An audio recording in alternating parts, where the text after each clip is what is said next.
আমরা কোরআন দিয়ে আজকে কোরআনের পরিচয় নিব। কোরআনকে জিজ্ঞেস করবো যে কোরআন তুমি তোমার পরিচয় দাও। আমরা কিছু প্রশ্ন করবো, দেখবেন কোরআন অবলীলায় উত্তর দিয়ে দিচ্ছে। তো শুরুতে একটা কথা বলে রাখা ভালো, আমরা কিন্তু কোরআনকে আমাদের বাংলাদেশে কোরআন শরীফ বলি। কি বলি?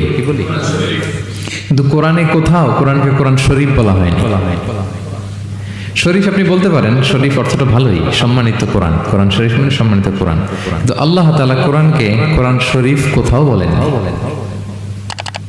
আল্লাহ তাআলা কোরআনকে কোথাও বলেছেন কোরআনে মাজিদ, বাল হুয়া কুরআনুন মাজিদুন ফি লাওহিম মাহফুজ।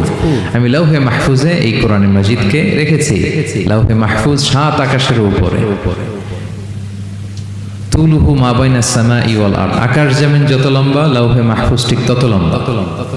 ওয়া আরদুহু মা বাইনাল মাশরিকি ইলাল মাগরিব, পৃথিবীর প্রাচ্য থেকে পাশ্চাত্য যত দূর লাওহে মাহফুজ প্রশস্ততার দিক থেকে ঠিক তত দূর। ওয়া হুয়া মিন দুররাতিন বাইদা, সাদা